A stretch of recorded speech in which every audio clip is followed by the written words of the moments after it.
그 뭐 별거 아닙니다. 네. 에그타르트입니다. 네. 네. 그 오늘 기도 모임 하기 이제 독서 모임 이제 기도 모임 하기 전에 이제 약간 오늘 오픈 네. 문을 여는 시기라서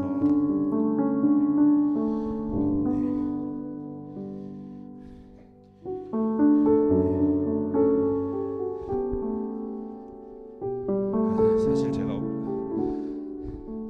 에그타르트요.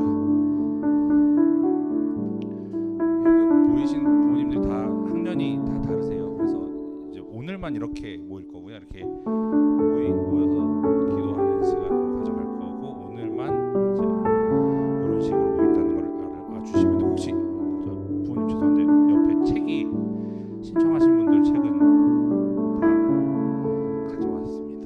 네, 그래서 네네네 그렇습니다. 아 네네 오늘 오셨군요. 네네네 다 받으시면 돼요. 신청하신 분들은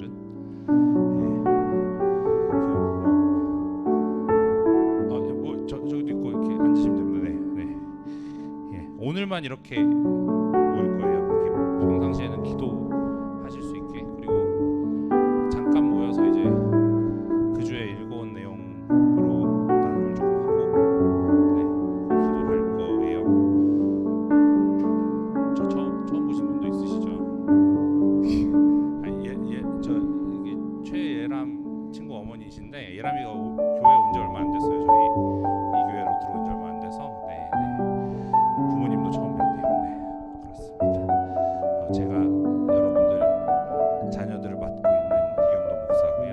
네, 그리고 오늘부터 이제 저희가 청소년부는 따로 기도 모임을 가지려고 합니다. 기도 모임을 가질 거고 책을 이렇게 정했어요. 그 완벽한 부분 없다. 아마 제가 알기로는 분당우리 교회에서도 청소년부 그 목사님께서 기도 모임 하실 때 부모님들이랑 모임하실 때 읽으셨던 책이라고 알고 있어서 기존에 읽으셨던 분들도 있으실 텐데 제가 오늘 책 얘기를 좀 할 거니까 이 책으로 시작하는 데에는 그만한 이제 이유가 있습니다. 뭐 사실은 이렇게 제가 지금 부모님들 앞에서 이렇게 뭐 어떻게 주름을 잡습니까? 저희 애가 이제 6살인데 그렇잖아요. 뭐 제가 뭘 알겠어요. 그런데 그래도 이제 자녀를 제가 되게 좋은 경험을 한 것 같은 건 목사가 되고 나서 이렇게 성도님들 중에서 아이를 유아세를 주시거나 이제 교회 안에 제도적인 어떤 것들을 쭉 해오신 성도님들도 계시잖아요. 그걸 이제 그냥 제도로 한 게 아니라 이렇게 의미를 이렇게 눌러가면서 이렇게 가르치기도 하고 또 부모들한테 그 마음을 이제 갖도록 하는 교회에 제가 속해 있었다 보니까 그때도 교역자였어요. 그때도 전도사였는데 그 담임 목사님 워낙 숙제를 많이 내주셔가지고 이 책 말고도 지금 여기 쌓여있는 게 다 자녀 교육 책이거든요. 여기 보면 뭐 이상한 거 있어요. 뭐 네덜란드 개혁교회의 자녀 양육 이거 어쩌라는 거야. 뭐 네덜란드도 생소한데 개혁교회는 더 생소하고 거기서 자녀 양육을 한 걸 내가 왜 읽어야 되는 거야? 뭐 이런 생각이 들잖아요.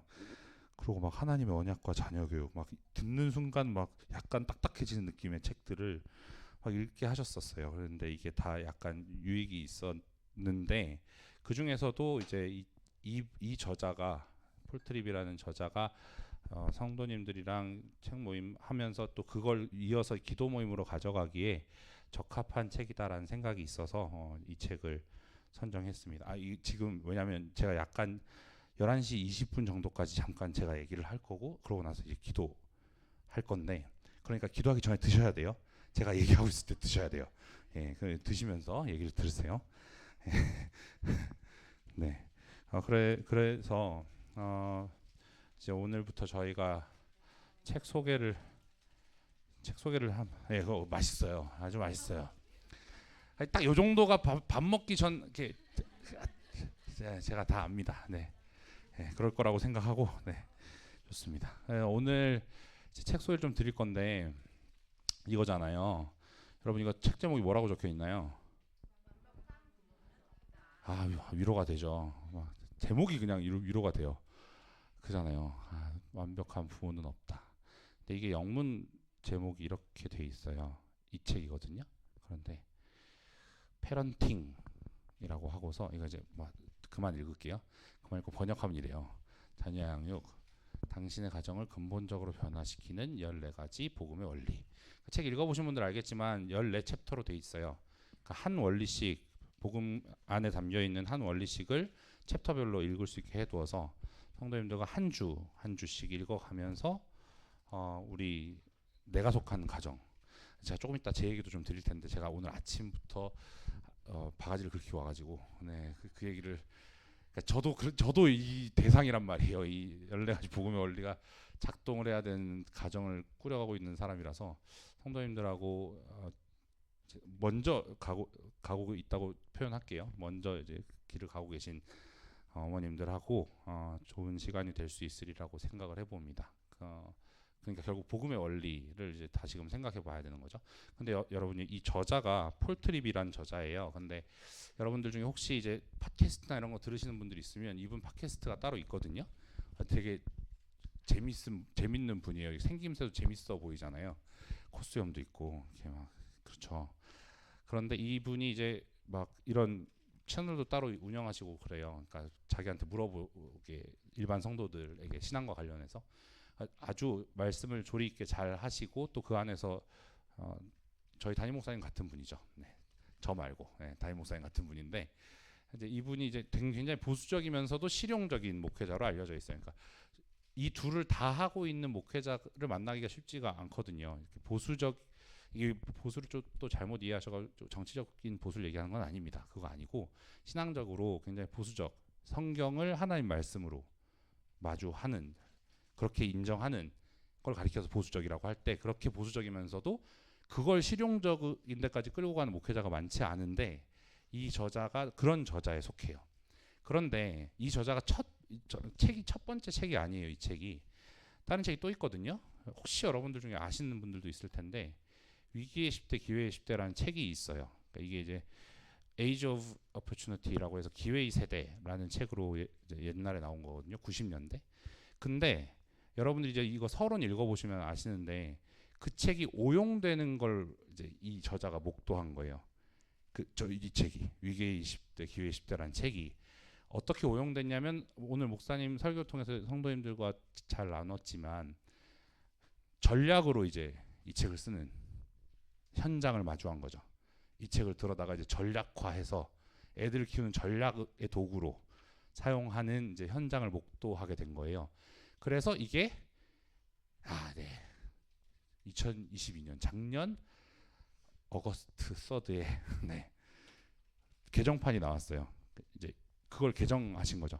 근데 이걸 개정하기 전에 그 현장을 목도하고 따끈따끈하게 쓴 게 이 책 패런팅이에요. 여러분들이 가지고 계신. 그래서 이제 서론에도 그렇게 적어놓은 거거든요. 그게 오용되는 걸 내가 봤다. 그래서 그러지 않았으면 좋겠어서 이 책을 쓴다라고 여기 서론에 적어놨어요. 근데 그러고 나서 또 시간이 흘러서 2022년 작년에 이제 말쯤에 그 기회의 세대라는 걸 또 이제 개정했어요. 근데 이 개정판의 내용이 좀 많이 바뀌었거든요. 그런데 이걸 이제 아직 번역을 안 해가지고 저는 이제 사서 읽어보고 있는데, 몰라요. 뭐 어떻게 될지 모르겠어요. 번역이 될지, 누가 번역을 할지. 참고로 이분의 친형도 있어요. 폴 트립이라는 목사님의 친형도 목사님인데, 이분도 테드 트립이라는 목사님인데, 이분도 이제 이런 저서가 있어요. 자녀 양육과 관련된 여러 저서를 지으셨어요. 그러니까 이제 전체적으로 마음교육이라는 책은 많이 읽기도 하고, 우리나라 분들도 그런 책이거든요. 근데 이제 이런 저서들을 적었는데, 제가 이분은 왜 가져왔냐면, 이 책도 오용되는 걸 이 폴 트립이 이제 얘기를 했단 말이에요. 이걸 다 썼더니 이제 저자 사용하는 사람들이 사용하는 방식이 다 전략화해서 사용하더라 라는 이제 얘기를 꼬집거든요. 그런데 그 전략화하는 현장을 목도하고, 그렇게 안 쓸 거면 어떻게 써야 되는지를 이제 얘기하려고 이 책을 쓴 거니까, 사실 저런 책들을 읽기 전에 이 책을 보시는 게 도움이 되겠죠. 그래서 이 책을 이제 성도님들과 함께 살피려고 하는 겁니다. 향후 일정을 좀 공유해 드릴게요. 10분 제가 성도님들 저 중보기도 세미나 와 보신 분들은 아시겠지만 제가 뭘 했다면 다 맨날 길어가지고 성도님들이 아주 곤욕을 치르고 계시는데 제가 10분 만에 지금 여기까지 온 거면 거의 끝났거든요. 지금 향 그러니까요. 향후 일정을 좀 공유해 드리면 제가 이때 여기 13주 모임이라고 적었는데 계산을 해보니까 13주 가지고는 안 될 것 같고요. 기간은 이렇게 할게요. 오늘부터 16주 6월 21일 수요일까지. 그러니까 이걸 필참하시라고 얘기를 드리는 게 아니라 요 기간 중에 전반기에 이 책을 우리가 한 주씩 한 주씩 살피면서 끝까지 가볼 예정입니다. 라고 말씀드리는 거예요. 그래서 이 부분을 기억해 주시고 마음을 모아 주시면 좋겠다라는 생각을 해봅니다. 그러고 이제 다음 주까지 해야 될 일이 있어요. 성도님들 시작하는 글 1번 말고 시작하는 글 12페이지에서 25페이지를 읽고 거기 그 내용 안에 두 가지 양육법이 나와요. 주인 양육 대 대사 양육이라는 이제 그 대결 구도를 얘기하시거든요. 거기에서 나와 내 가정이 어디에 있는지를 한번 생각해 보시면서 거기서 이제 여러 가지 살펴보고 생각해 보도록 만들어 주거든요. 그냥 저렇게 단어만 던져주지 않고 주인 양육이라는 건 대체 어떤 삶의 양태로 드러나고 생각의 양태로 드러나는지, 그리고 대사 양육은 어떤 생각과 삶의 양태로 드러나는지를 다뤄 주었으니까 뭐 그 정도 이제 한 얼마인가요? 12페이지에서 한 12장 되는 12페이지 되는 거죠.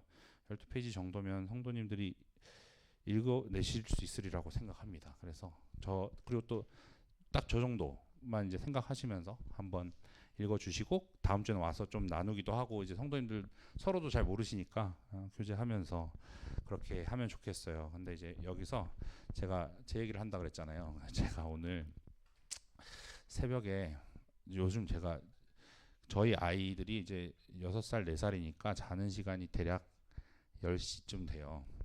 10시쯤 되면 이제 제가 약간 지금 상태가 어떻게 돼 있냐면 10시에 애들 재울 때 같이 잤다가 제가 그 초등학교 1학년 때부터 6시에 맨날 어머니가 깨우셔가지고 그게 이제 체득화돼 있는 사람이라서 그러니까 잠을 오래 못 자요. 그래서 10시에 자면 이제 3시쯤 깨는 거죠. 5시간 6시간쯤 있으면 깨요. 제가 3시에 두세 시에 요즘 깨가지고 아주 큰일, 그게 다시 잠이 안 와가지고 문제인데 오늘도 그래서 제가 요즘 거의 주일날은 필히 2시면 교회 와 있어요. 뭐 설교 준비도 하고 애들을 이제 맞을 준비도 하고 이러느라고 와 있는데 오늘도 아니나 다를까 2시에 깨가지고 어머님들 만나야 되니까 이거 뭐 별로 준비한 거 없는 것 같죠? 아니요, 다 준비를 한 겁니다. 여기 쓸고 닦고도 제가 많이 하기 때문에 뭐 그런 것도 어쨌든 준비를 하느라고 와 있었는데 문제가 있었어요. 무슨 문제가 있었을까요? 일어나서 아내한테 얘기를 안 하고 온 거예요. 얘기를 안 하고 왔어요. 의도는 굉장히 제 의도를 들어보세요. 굉장히 선한 의도예요. 저희 아내가 출근을 하거든요. 회사를 다니고 있는 아내라 가지고 물론 오늘은 재택이긴 한데 집에서 일은 해야 되니까, 그리고 또 요즘 업무 스트레스가 있는 것 같아서 안 깨우고 싶어가지고 진짜 조심히 나왔어요. 그러니까 얼마나 조심히 나왔냐면 아내가 일어나서 제가 나간 줄 몰랐던 거죠. 그러니까 이제 나간 거야. 그러니까 이제 저한테 연락이 왔는데 하필이면 그때 제가 오늘 부모기도에 찬양인도 저였으니까 이제 찬양 그 콘티전 그 가사 넣는다고 밑에 내려가 있었고 휴대폰이 오래돼가지고 배터리가 막 빨리 따라가지고 얘를 이제 여기다 충전시키고 내려간 거예요.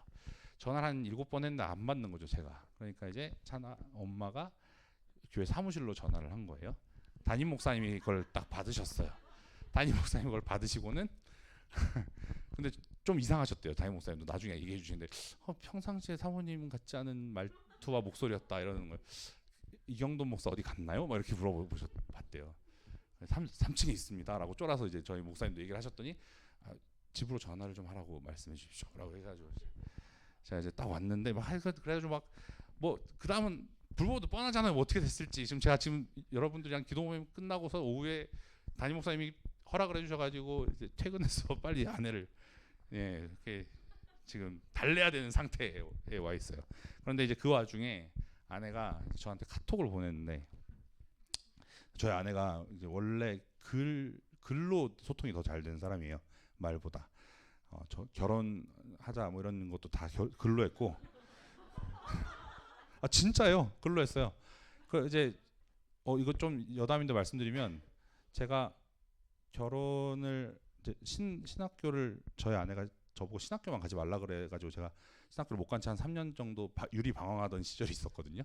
30대 초에 같이 회사에서 만났는데 아내가 이제 제가 회사를 그만두겠다고 하니까 하고 싶은 거 해라 뭐 이렇게 얘기하더니 근데 신학교만 얘기하지 말라고.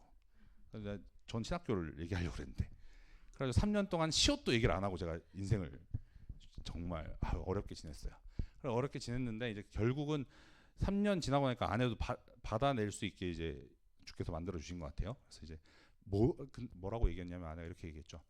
이후의 인생에 대해서 아무 얘기도 안 하면서 내 30대 제가 아내보다 한 살 밑이라서 30대 초 중반을 다 지나도록 만드는 건 나한테 너무 무례한 것 같고 아내가 저한테 니한테도 그렇게 좋은 일은 아닌 것 같다. 그러니까 뭐든 뱉어봐라. 3년 있다가 1년만 있다 얘기하지 그러면 하여튼 근데 3년 있다가 그렇게 얘기를 해서 제가 그때 이제 거의 이제 몸에 기력이 빠지는 체험을 하면서 이제 뱉었어요. 신학해야 될 것 같아라고 얘기를 했어요.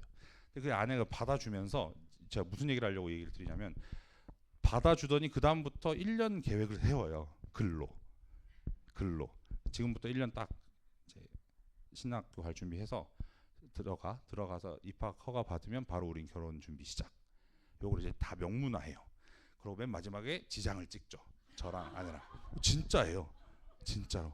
근데 그게 얼마나 효력이 있는 거냐면 저는 그래서 언약을 아내랑 관계에서 배웠어요. 지장 찍고 아내랑 나랑 그렇게 해서 이제 그 문서를 만들어 놨잖아요. 결혼할 때가 됐어요. 1년 있다가 제가 이제 입학 허가를 받았을 거 아니에요. 그래서 이제 들어가게 되면서 아버지 어머니께 말씀을 드렸는데 반대하시는 거예요. 이제 졸업하고 결혼하라고. 이제 나중에 후일 얘기를 들어보니까 제가 아직 어느 가정의 가장이 되기엔 좀 모자라 보였대요. 뭐 부모님들은 늘 그렇잖아요. 네, 그래서 그러셨대요. 그랬는데 어쨌든 반대를 하셨어요. 그래서 저도 이제 부모님한테 이렇게 불순종하면서 한 적이 거의 없는 사람이라서 어깃장을 놓은 적이 거의 없는 사람이라서 어떻게 해야 되지 하고 이제 뜨뜻미지근해져 있으니까 아내가 이제 이거 뭐냐고 이행하라고 문서를. 그래서 제 인생 처음으로 아버지 어머니 뜻을 어기고 이제 어깃장을 놓으면서 이제 결혼을 하게 됐어요. 정말로 저희 아내는 글로 다 소통이 되는 사람이거든요. 근데 그 사람이 오늘 글을 아침에 저한테 보낸 거예요. 이렇게 보냈어요. 제가 오늘 일단은 제가 달려가겠다 그랬는데 아내가 제 얼굴을 안 보고 싶다 그랬어요. 얼굴 보기 싫어 이렇게 얘기했는데 제가 그 얼굴 보기 싫다는 말을 인생 처음 들어본 거예요. 너무 슬픈 거예요. 내 얼굴을 보기 싫다니 이런 그 정도구나. 어떡하면 좋지. 오늘 내가 정말 큰일을 저질렀구나. 그 마음과 그 다음에 이제 아내가 좀 이따 또 이 긴 카톡을 보냈는데 마음이 너무 아프더라고요. 그러니까 이렇게 얘기를 했어요. 뭐라고 얘기를 했냐면 자기 집에 내 집에 배우자는 없고 그냥 육아를 덜 함없이 하려고 애쓰는 애 아빠만 있을 뿐 가정에 돌아가는 걸 상의하고 내가 대화할 사람 삶을 서로 다독일 사람은 없는 것 같다. 어떡하지? 나 어떡하지? 방법이 없죠. 이건 그냥 무릎 꿇고 집을 들어가야 될 것 같아요. 근데 이게 너무 안타까운 거예요. 그런데 이걸 이제 딱 보는 순간 직업병인 것 같아요. 책의 한 귀절이 떠올랐는데 12페이지 펴보세요, 부모님들. 거기 빨간색 상자 안에 제가 읽을게요. 눈앞에 시끄럽고 어수선한 거실 풍경이 펼쳐진다. 빨래는 수북이 쌓여있고 냉장고를 열어보니 변변한 반찬 하나 없다. 짜증이 올라와 별것 아닌 일에 한바탕 싸움을 하고 내일 할 일을 머릿속에 떠올려보니 도저히 역부족이라는 생각만 든다. 부부가 함께 오붓한 시간을 보낸 게 언제였는지 기억도 안 난다. 돈이라도 차곡차곡 모이면 좋으련만 지출이 저축을 추월한 건 벌써 한참 전이다. 가족 중 그 누구도 행복해 보이지 않는다. 또 그 누구도 당신의 속을 인정하지 않는 것 같다. 그래서 오늘도 당신은 많이 지쳐있다. 이거 제가 지금 이런 사람 하나 만들어 놓은 것 같아가지고 그런데 또 이제 생각을 하게 되는 건 이제 그 카톡 바로 밑에 뭐라고 돼 있냐면 참 어, 그게 정말 내게 한없는 고립감을 느끼게 합니다라고 하더니 그 다음에 이 말이 중요해요, 여러분. 그 다음 말이요. 변하지 않을 것도 너무 알겠고. 아 정말 어쩌면 좋을까요? 저는 전 여러분들 앞에 이렇게 서가지고 어머님들 책 모임 합시다라고 얘기하기에는 능력이 역부족인 사람이긴 해요, 확실히. 이렇게 아내랑 이렇게 아내가 은혜로 가정을 유지시켜 주는 거지 정말 제가 뭘 하고 있는 게 아무것도 없는 것 같아요. 뭐 물론 이제 옆에서 선생님 그렇게 안 보시죠? 이제 제가 애를 많이 쓰고 있는 거로 봐주시는 거죠? 예, 선생님들은 그렇게 안 보세요, 진짜로. 진짜로 애를 쓰고 있거든요. 그런데 그럼에도 불구하고 상대 배우자에게 그렇게 보일 수밖에 없는 일들이 많이 일어나는 것 같아요. 그런데 그 와중에 하나님께서 자녀를 주셔서 그 안에서 자녀를 기르시잖아요. 근데 오늘 목사님 말씀 되게 위로되지 않으셨어요? 뭔가 부모가 계획한 대로 만들어지는 경우가 하나도 없는 걸 성경에서 보여주는 예화들로 막 얘기를 해주셨잖아요. 그리고 부모님들 이미 저보다 더 많이 알고 계실 테고 진짜로 내가 계획한 대로 되는 건 아무것도 없고 아니 뭐 계획은 내가 하고 이렇게 인생을 꾸려가지만 종국에 만들어져 가는 건 늘 당신 뜻대로 만들어 가시는 근데 그 당신 뜻이라는 게 내가 이렇게 뭔가 조소하게 만드는 그런 뜻의 모양이 아니라 늘 내가 생각한 것 이상의 어떤 걸 만들어 가시는 하나님을 보게 되는 거죠. 바라기는 저희 청소년부 기도 모임이 부모님들 기도 모임이 그걸 나누고 또 그리고 그렇게 해 가려고 할 때 그렇게 발을 내딛는 게 진짜 어려운 일이라서 곁에서 기도해주고 함께 하는 게 되게 중요한 것 같아요. 그래서 그런 기도의 모임이 되었으면 좋겠다는 생각을 해봅니다. 제가 이제 준비해온 게 이게 마지막일 거예요, 아마 페이지가. 네, 그렇거든요. 이제 기도하고 이제 부모님들도 기도하실 텐데 잠깐 저희 기도할 때 오늘 제가 찬양하기 전에 찬양팀 분들이랑도 얘기를 나눴는데 성도님들 혹시 성경에서 그 겨자씨만한 믿음이란 표현 등장하는 데가 어딘지 아세요? 어디냐면 예수님한테 간질병 걸린 아들을 데리고 온 아버지 앞에서 예수님이 겨자씨만한 믿음이라는 표현을 사용하세요. 그러니까 그 부모 아버지가 애를 데리고 예수님께 바로 오지 못했거든요. 이유는 예수님 변화산에 올라가 계신 틈이어서 제자들에게 데리고 갔어요. 근데 이제 아무 일도 안 벌어지거든요. 아무 일도 안 벌어지고 예수님 내려오셨을 때 아이가 이러니까 고쳐주십시오 예수님 이렇게 얘기해서 고쳐주세요. 제 아들이 물어보죠. 왜 예수님은 되고 저희는 안 됐어요? 라고 얘기했더니 예수님이 이렇게 얘기하시죠. 믿음이 없는 세대여 내가 너희를 언제까지 참아주고 언제까지 기다려야 되겠냐. 겨자씨만한 믿음이 있더라도 라고 하시면서 그 다음에 이 산더러 들려 이런 얘기를 하신 거예요. 여기서 핵심은 성도님들 저희에게 겨자씨만한 믿음이 필요하다가 아니라 이 화면 전체에서 예수님이 인정해 주시는 건 아빠한테 겨자씨만한 믿음이 있었다예요. 그거예요. 그러니까 이제 작은 믿음이라도 있어야 된다 이런 얘기를 하시는 게 아니라 믿음은 있냐 없냐예요.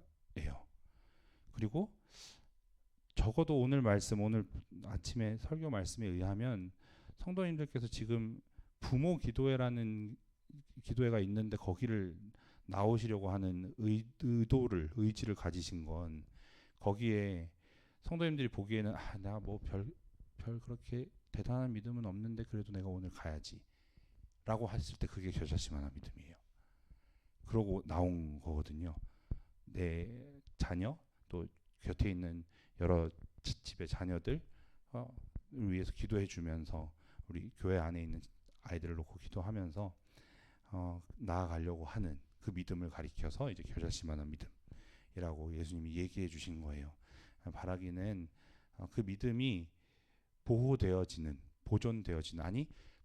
뿐 아니라 더 깊어지고 더 굳건해지고 더 견고해지는 일들을 하나님이 어떻게 해가시는지를 보게 되는 그런 모임이 되었으면 좋겠습니다. 잠깐 저희 기도할 텐데요. 잠깐 기도할 때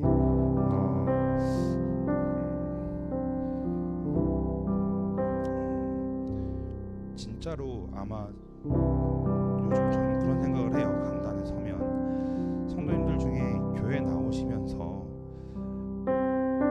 전 진짜 제 눈에 그렇게 보이거든요. 다른 생각 품고 오신 성도 어머님 안 계시는 것 같다, 부모님 안 계시는 것 같다라고 생각돼요.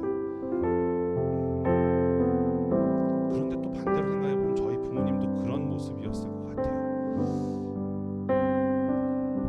이제 정말 하나님만 생각하며 아이를 키우겠다라고 이렇게 넌지시 생각하고 이제 저를 키우셨었던 것 같아요. 근데 자녀가 보기에 자녀의 눈에 하나님께서 비춰주시는 모습을 보면 거기에 온갖 게 다 묻어 있어요. 절대 온전히 선한 게 없어요. 다 묻어나요. 다 아이에게도 영향을 끼치고 다 그런단 말이에요. 그런데 오늘 말씀이, 그래서 오늘 아침의 말씀이 정말 저에게 위로가 되죠.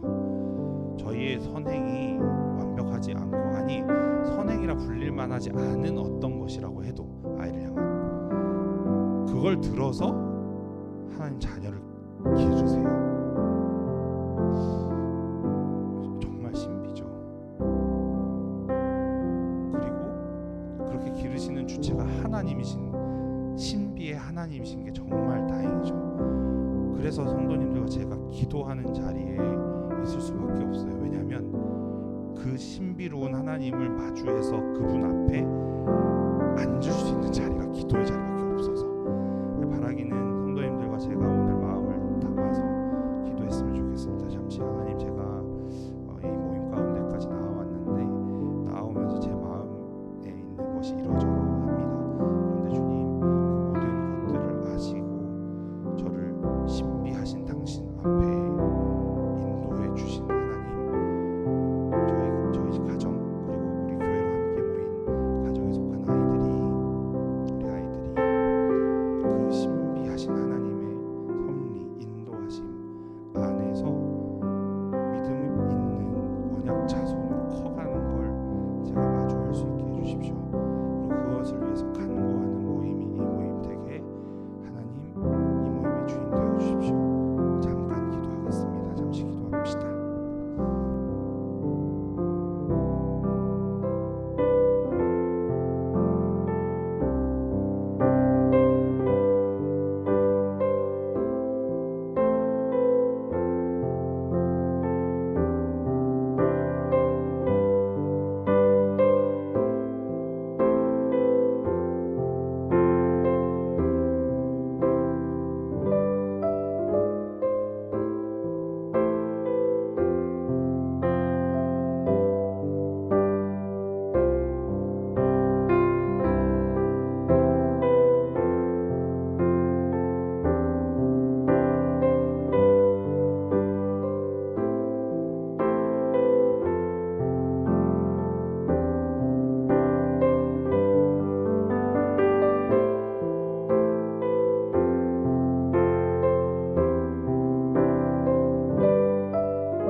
또 한 가지 잠깐 기도할 때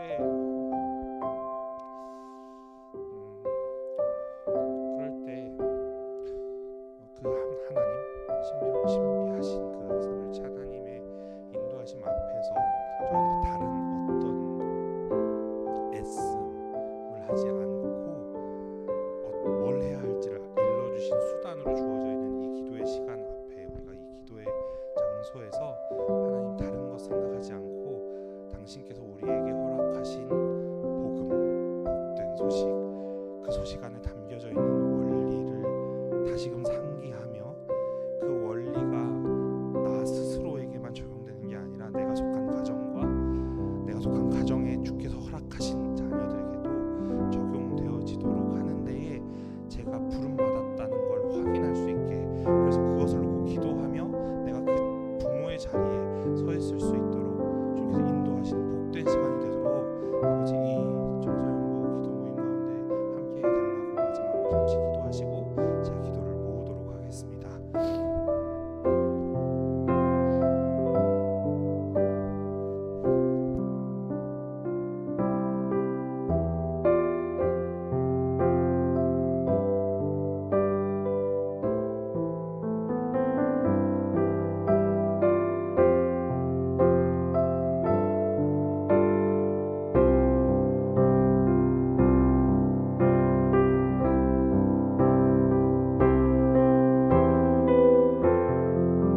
말씀을 주장해 주시고 또 저희들의 마음과 생각을 주장해 주셔서 여기서 주어지는 모든 교제 안에 서로의 가정 또 서로의 자녀 서로를 놓고 기도해 주며 서로 가운데 정말로 성도의 교제 하나님께서 한 성령께서 우리 각 사람 안에 내주하심으로 어떤 교제를 읽어 가시는지를 목도하게 되어지는 복된 시간 되도록 아버지 이 기도의 모임 가운데 함께하여 주옵소서.